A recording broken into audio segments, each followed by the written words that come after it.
Paul, good morning. Let's firstly talk about Luke Jones and Matt Green, of course, two players who you are in negotiations with. What is the latest on them and the potential of them re-signing at Mansfield Town? I spoke to Luke 2 days ago. It does look like Luke will probably be signing for a League One club. He's been upfront and honest with me. Great opportunity for the lad.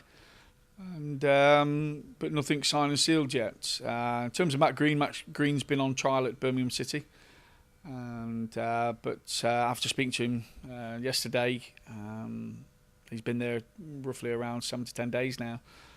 There's nothing happening, so he's keen to just come in and talk to us again, and hopefully we can thrash something out. But both players are free agents, and like I say, I think they'll be coveted by a number of clubs. Let's talk about Jones first. It sounds like from that first answer that you're resigned to losing him. Yeah, sometimes it happens. If it does happen, we'll wish Joan all the best, pat him on the back. Did a great job for us last year, away with quite a number of goals. But as a football club, like I say, we can't stand still. We've got to move on, and it's not the best sort of situation for us losing a good player and possibly losing two good players, but it happens in football, and we've just got to move on. What about Green then? Let's just get a few finer details if we can. Birmingham then have not yet offered him a deal. No, there's nothing happened at the minute, which seems a bit strange to myself. It seemed a bit strange to me, the lad going on trial, to be fair, to a Championship club after scoring 56 goals in 2 seasons. But there we go. We'd love Green at the sign, we'd love Jones at the sign again.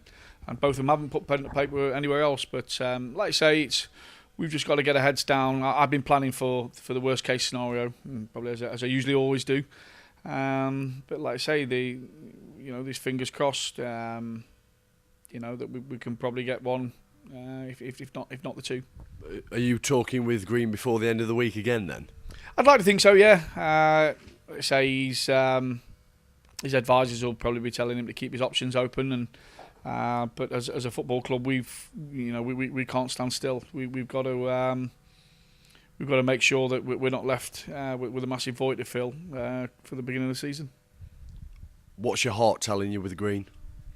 I couldn't tell you, to be honest, Steve-O. It's like I say, I love the kid to bits. He's been a great servant for us. I'd love to work with him next year, but the lad's got a family to look after, and whatever his decision, I'm sure it'll be one that's took a lot of thought. No doubt you're making plans just in case he does leave. Are you speaking to any strikers? Yeah, I've spoken to about 10 already, Steve-O, and there's some interesting ones. There's some interesting ones out there, and like I say, we've gone through it. Finding strikers that have scored 56 goals in 2 seasons is tough.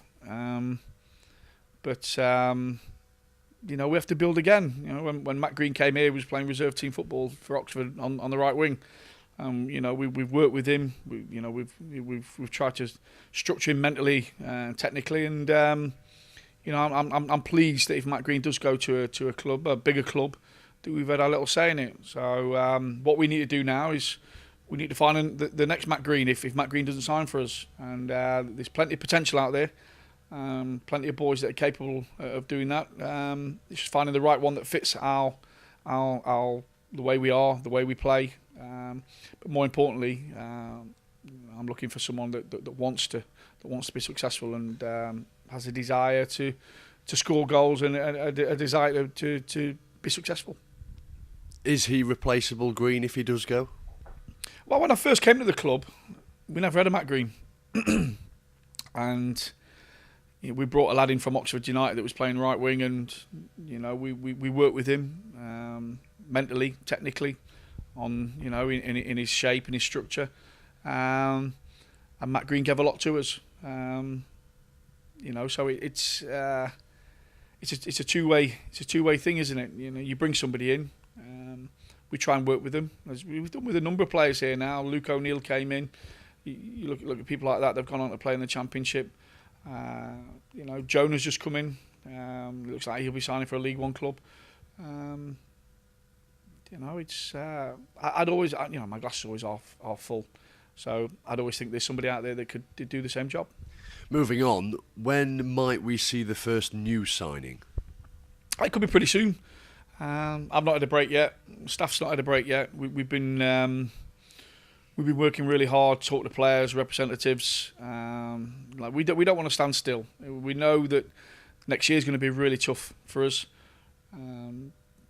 But if we show the same kind of mindset we have this season, hunger, desire, all the same words I used as last year, and we bring the right kind of player in, which we've highlighted, then hopefully we can, we can adapt to what is going to be a really tough league.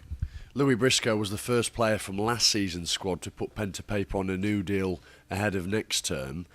What's the latest with the players in that first category from the retained list that you announced a couple of weeks ago now?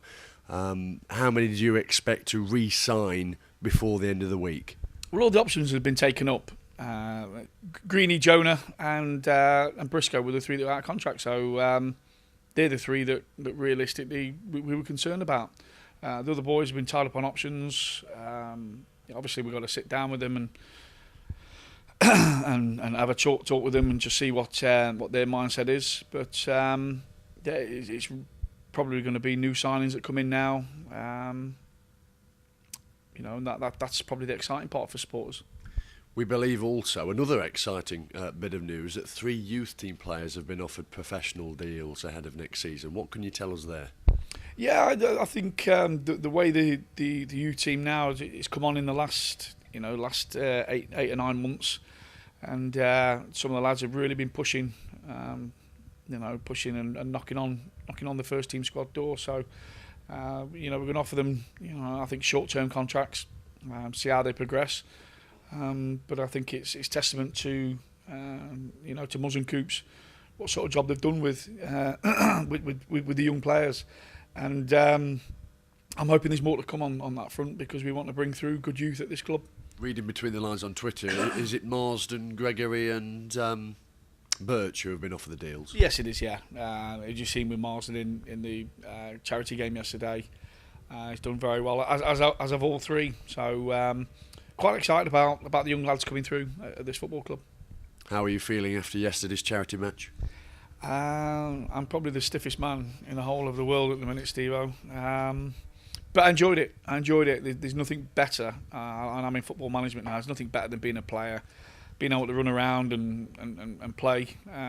It's the best feeling in the world, and people that can still do it. I was only lucky to have 40 minutes. I got brought off at a very important time of the game, winning 2-0 and ended up losing the game. But no, it's I had a marvellous feeling. A bit achy, bit tired for it this morning, but would do it all again tomorrow if I could.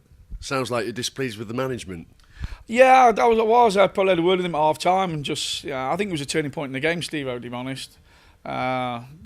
People would, the fans were just commenting on the midfielders running the game and creating that many chances, and then all of a sudden, certain people get brought off and the whole thing collapses. But it's a manager's decision.